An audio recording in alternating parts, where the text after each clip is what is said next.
Awesome. Well, thanks so much for meeting with me today, Tori. Excited to learn more about your work with Grist. But just to kick things off, I'd love if you could tell us a bit more about the Imagine 2200 project.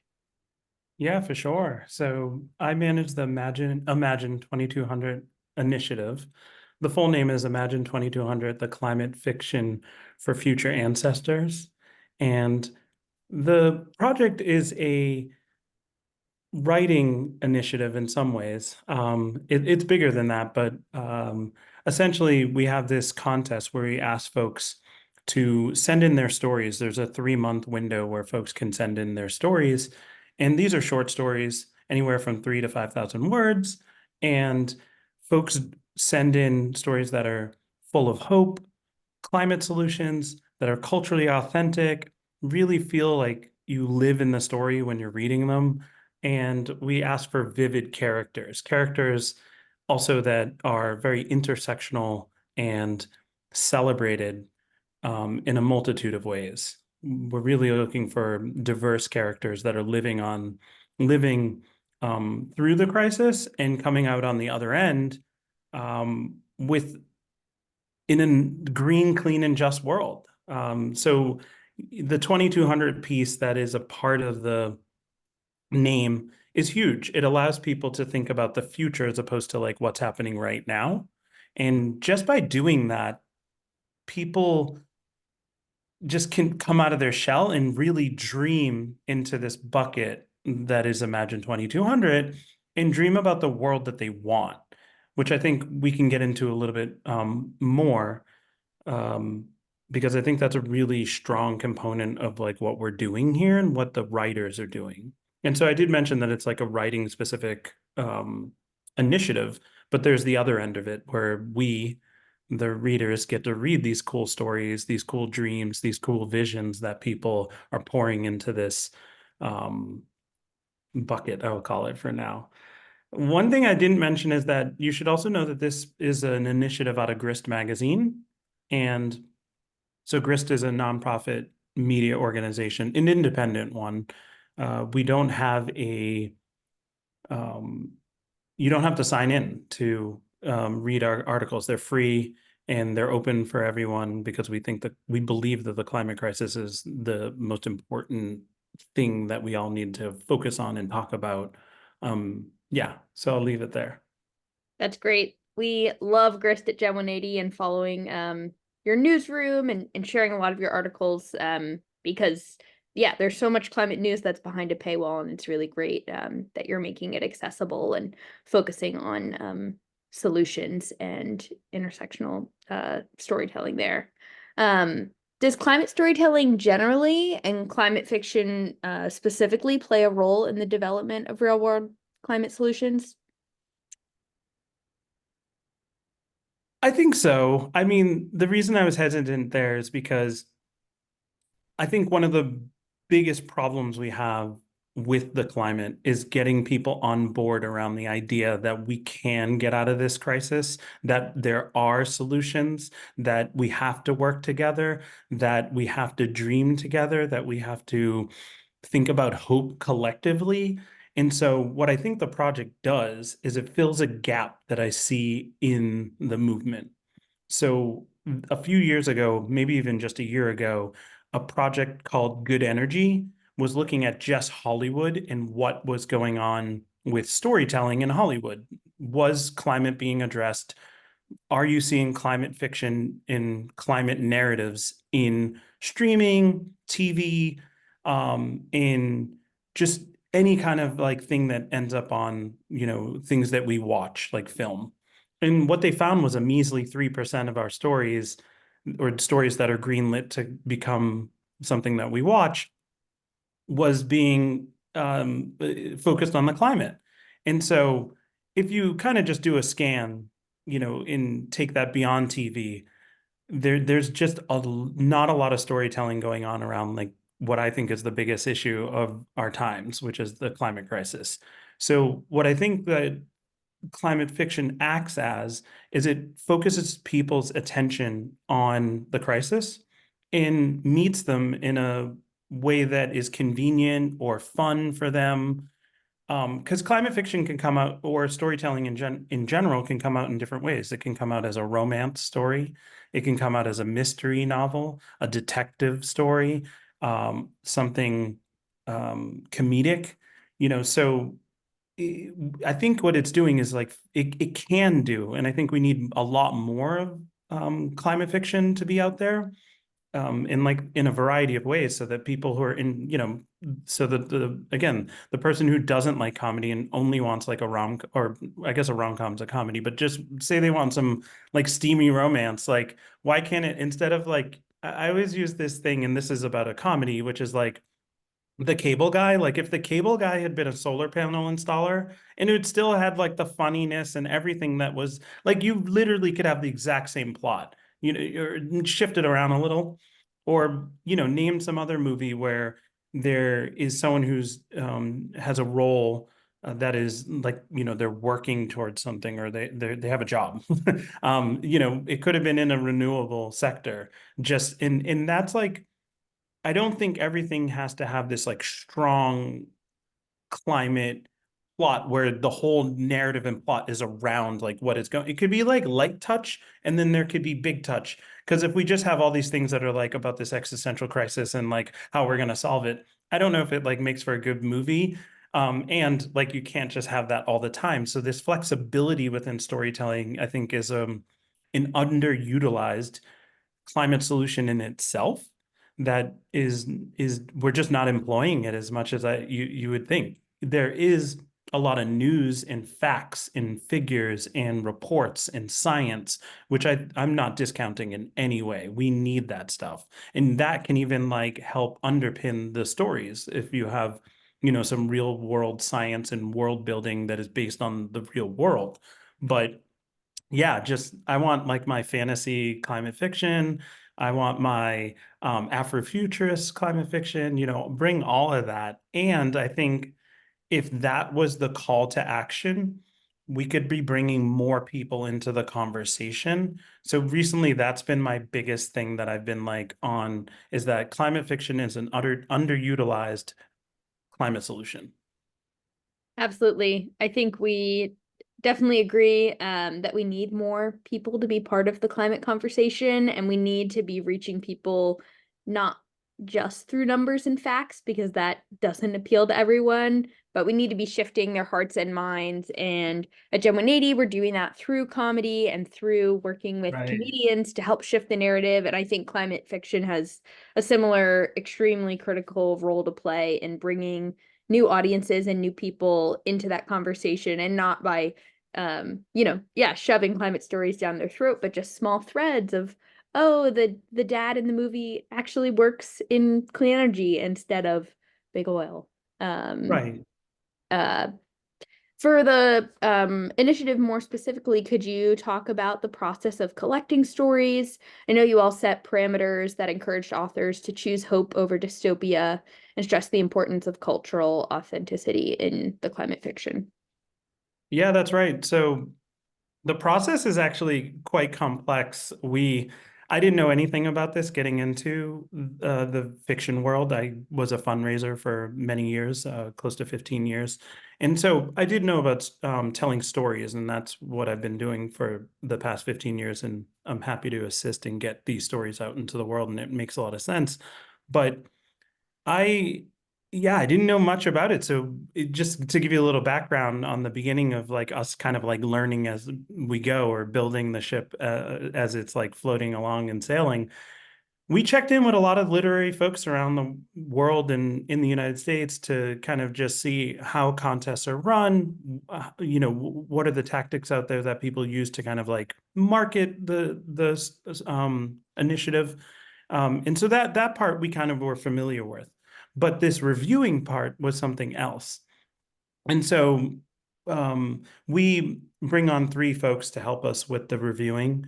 They're fiction editors in, at various magazines, from either speculative fiction, solar punk, or sci-fi. And then we let them know, like, we orient them to the project. And as we do with anyone who encounters Imagine 2200, they should know that we're looking for hope-filled climate fiction stories that have intersectional characters, that have stories that are very culturally authentic and feel as if you are in the place that they are about. So what do I mean by that? That was a whole bunch of like stuff in there. So let's start with like intersectional characters. We don't want characters that I call like Lego people. You can just pop their head off and put them on another person, and it wouldn't really matter because like they're still going to move through the world because it's like the story is more focused on the world building, the climate solutions, the hope, and that sort of thing, but at the expense of the character. The character is, kind of wooden, doesn't have like multiple layers to themselves, but the people we encounter and who we love and who we're friends with and have family are rich and multi-layered people, and their lives interact with like the power dynamics that exist in the world. So if you have a queer character, I'll use an example from a beautiful story that we have called Canvas Wax Moon, which is it's a solar punk story. It's a climate fiction story, but it's also this term that I came to know called lunar punk. In Oh, I haven't heard of that. yeah, lunar punk stories like lean into being like witchy, nighttime. Um, you could imagine the moon, owls. There's like all these different accoutrements that make it like a lunar punk story instead of like a climate fiction solid story. But this one's a lunar punk story because it focuses on a chosen family and a family that um is witchy, is Wiccan, and they come together to support a woman who is having either a miscarriage or a abortion. It's kind of unclear in the story. And what makes that really rich and what makes the character kind of more layered than what I've encountered in other climate fiction, not all, and I think this is getting better in the genre, is that many women have had a miscarriage or an abortion, and that makes the story a lot more relatable to whoever's reading it and true to a woman's experience, right? And the other aspect of this is that the woman is supported by her family in this endeavor with herbal help. Her brother takes her to the water to kind of like have that moment and have the miscarriage under the moon and things of that nature. And it's a climate fiction story, but it's one of the ones that I would call more of a light touch climate fiction. It's not fully about climate fiction, but it still has, or sorry, it's not fully about the climate, but it still has, they're addressing some environmental and climate concerns. And so those are the kind of stories that we really want to bring to the forefront. And then you can't dismiss like the cultural authenticity of the story. There's also this kind of like you're introduced to um Wiccans and the life of Wiccans, and like that's not something that most like you don't see that on TV often. You might see like witches and things of that nature, but not like in like the real world. Like it's more of the kind of mythical witches like from fairy tales, and like not like this really culturally authentic kind of Wiccans. And so that's just one example, but there's other stories that take place in Indonesia, stories that take place in Jamaica.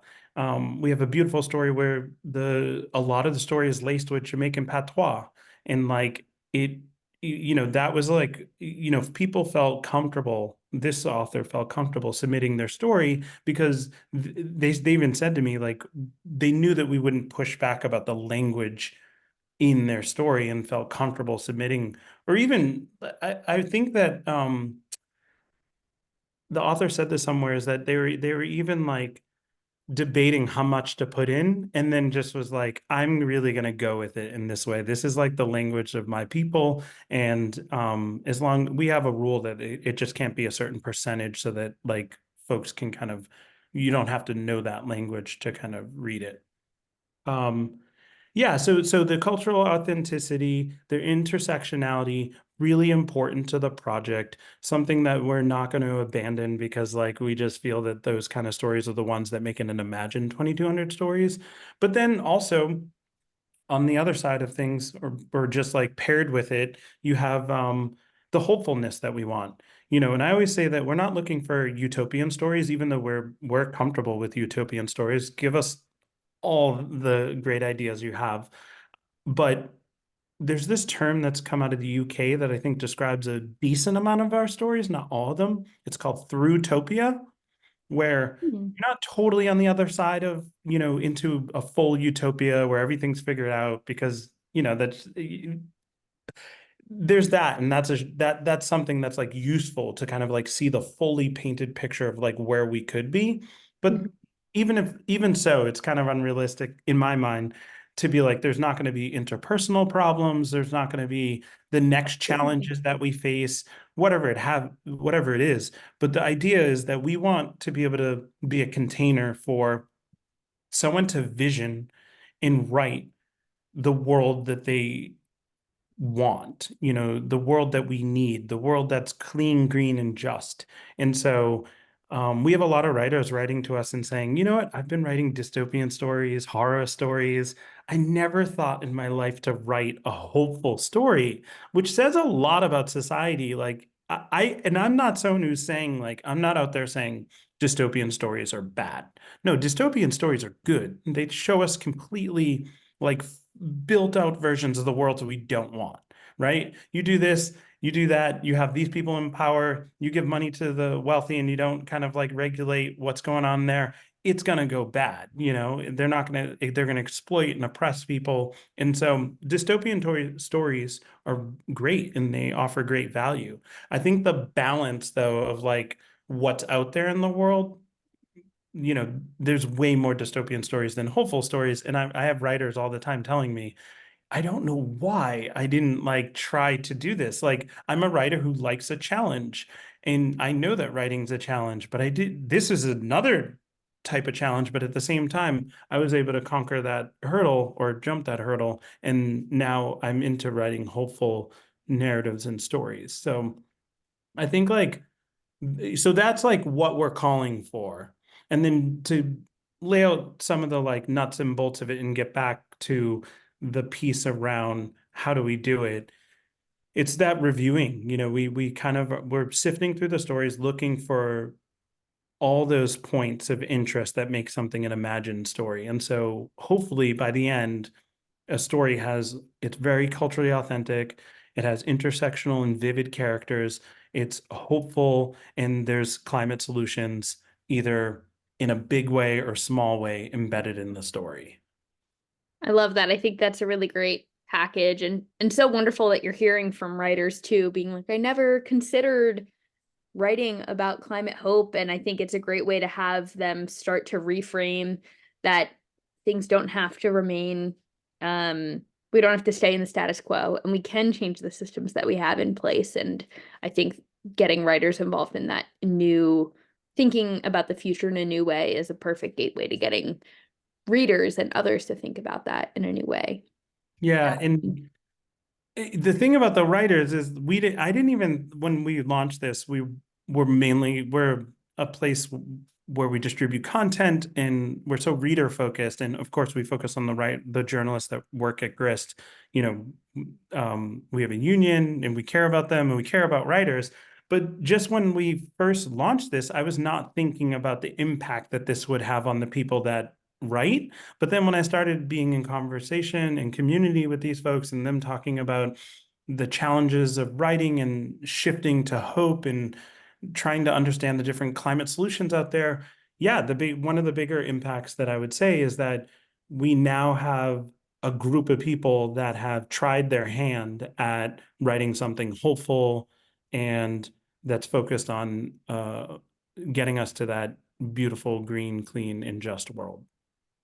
Love that. Yeah, we definitely have too much gloom and doom out there, and we're trying to counter that narrative as well with stories of hope and optimism and just putting a real face behind actions like adopting clean energy in your community and school. Mhm. Um, you touched on this a little bit, but you've been talking about how climate storytelling is one of the most underfunded but necessary and effective climate solutions. Would love for you to unpack that a little more for us. Yeah, I mean, the underfunded piece is something that I've come to realize after being like in community with other climate storytelling shops, is we were all, we all talk and have like little Slack channels and meet up and have Zooms like this. And everyone was saying the same thing, that the journalistic side in the climate sector, I wouldn't call it like well funded, but there's like a serious, philanthropic dedication there. And what I've been finding is that on the climate storytelling side, whether it be fiction or just climate storytelling kind of broadly, uh, folks are struggling with getting funding for their projects. And what I started to realize is that the production of these stories and the consumption of them is running ahead of the advocacy that is needed to gain the attention of the philanthropist or the major donor that says, oh, that could be helpful. So like I've switched up like how I talk about this because I realize, in my heart, I guess like to me, this is where I feel like most comfortable is like as an advocate. And so I'm like, wait, there's a problem. Let me tell everyone about it so that like all these people that are doing amazing work can get some funding and increase the amount of stories that are out there, and increase the quality, increase the art that accompanies the story. It's just a whole host of things. The capacity for these teams, many of the teams that I meet with, including mine, are 3 people, and so I could see in the future, like Grist has been around for 25 years now. This will be our 25th anniversary. And I could imagine if there was like a fiction shop that had the budget of Grist and was churning out stories and animated shorts and things of that nature. It took Grist 25 years. They have a development team. We have a development team, I should say, and they do a wonderful job to support the project. It's just that more people need to know that these type of projects that don't really fit in a box in the climate sector. And so let me make the case for why it's necessary. So I talked about this a little bit earlier, but we need like thousands of flowers to bloom to create narrative change. And I'll say that like one more time. We need 1,000 flowers or stories or points of interest where people are engaging with the climate conversation from a non-factual point of view. They can do both too. Like I consume news quite a bit. um, I try not to be a news junkie, but my job and just in general who I am. But at the same time, I also read a lot of fiction, go to the movies, and I want to see climate narratives in the world that offer me a place to dream and vision what the world could be like. And we need that to happen in different instances and places in different ways, in different genres, in different platforms. And so what I don't see is that happening. And I think if it did happen, you would have all these different conversations happening from a different angle. And then that narrative, which I think is mainly out there around, are we going to make it? If you ask people like, are we going to make it? Is humanity going to make it out of this crisis? I think a lot of people will say no, and that's a turnoff to even doing anything. It makes people apathetic. And so I think we should increase the amount of money that is flowing to climate storytelling, climate fiction, and narrative change work in a variety of ways. And I think that you'll see after a while that narrative, it's already starting to change because of how the news has talked about and more people talking about the climate, more people caring about it, young people bringing it up and pushing for change. But I think it's a low cost, but really effective way to reach people and talk about the crisis. Absolutely. I definitely agree. And I love that framing of planting a lot of flowers and seeing them bloom because we do need to bring new voices into this movement. And there's definitely not a better way than through cultural approaches like storytelling. So we can meet people where they are. Right. Um, Last question. To round things out, what gives you hope about our clean energy future? I mean, this is always my go-to is that there's like a cadre of not just young people, like people across the spectrum of like from young to old to black to white to urban to rural, that are stepping up, to faith-based communities that are stepping up to say, I want to do something about this. I want to work closely with my community to make here where I live better. And I also care about what's going on in the global south. I care about what's happening in the Gulf of the United States and like the Cancer Alley. Like I think like the idea that people, because we're so connected, can be focused on their local, where they live, but also have an eye towards what's going on in other places and doing something about it. Sending money, volunteering, staying up and sharing information with their community and others, and having the important conversations that we need to have. I really do think that like I'm the tricky thing for me is that I'm connected to a lot of people like that. So like, which I feel like that's like, yeah, I just like feel lucky to kind of be in community with people who are really pushing for a better world. And so it really does give me hope. It's not really like this idea of like any, I think we will get there from a technological angle eventually. The place that I sometimes worry about is, can we, like, there's so many, like the polarization of the country, and those kind of Mhm. things. And this, this stubborn part of the population that is not getting on board with what I think is a very American can-do message that historically should fit well. Like historically, a challenge. Like you think of like JFK and like going to the moon. Like I really wish right now was a moment where we were like, I mean, I don't want to have it where we can beat all the other countries to win. That's like so American to like, what's that term? Winning isn't the only thing, it's everything. That's totally an American attitude. And so Absolutely. I'm more of a solidarity person. So I'm not going to push that narrative, but there is a part of the American like mythical and lived reality of like, we can do things, we can build things, but these days it's like it's hard to get that narrative going. So like what gives me hope is the folks that are like, I'm invested in trying to get this narrative changed. I'm invested in educating more people about that we can do this, that justice is important, but we can do it at the same time as like building out important renewables and green technology.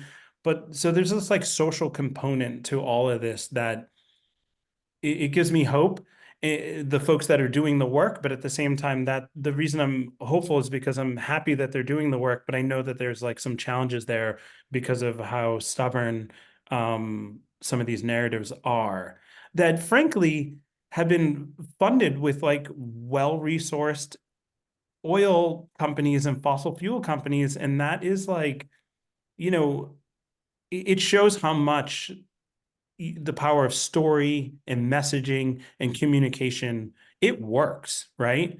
And I'm trying to not use like a war term. We're losing the narrative war, right? And Definitely. we could do it in a beautiful, we could push back in a beautiful, very thousand flowers blooming style, where you have different communities talking about the issue, but they're coming at it from a hopeful angle, an optimistic angle, a can-do attitude, and they're intentionally being or focusing, or not even focusing, but just like there's that intersectional vibe where you care about the many different lived experiences that are happening in the United States and how they're impacted by this, um, the power dynamics that are involved in this crisis. That's so many great points made all in that at the same time. I think um I'm also inspired by the people I'm working with, and maybe it is because we work in the climate space, but every day I'm learning about someone's new approach of what they're doing to teach comedy, like climate or yeah, climate comedy to students and getting them to think Right. about creative pathways, and musicians writing songs with climate threads. And so there's so many people stepping up to take action. Yeah, nationwide from all backgrounds. And that's getting me excited about our future too. Well, this has been great. I'm so excited to dive into some of the stories. Can you remind us when it launches and how people can dive in? Yeah, thank you for that. We have a new collection coming out. This will be our third collection. It comes out on January 23rd. It will be right on the front page of grist.org. So make sure you go there. You can also sign up for our email list. It's a climate fiction email list, so it's a little bit different than, it's not like a newsletter, it's just an update. We don't publish like all the time, but when we do, you'll find out. So it's not, if you do sign up, it's not like you're going to get like a once a week added email to your inbox that's already pretty Cool. loaded. Yeah, so there's that. So again, January 23rd, we launch, and there'll be 12 new stories, Imagine 2200 stories. And if you're interested, you can also check out the old stories by just searching Imagine 2200, either about or Imagine 2200 climate fiction for future ancestors. Awesome. Well, we look forward to diving in. Thanks again so much, Tori, for sharing more about this initiative. Thank you. Thank you.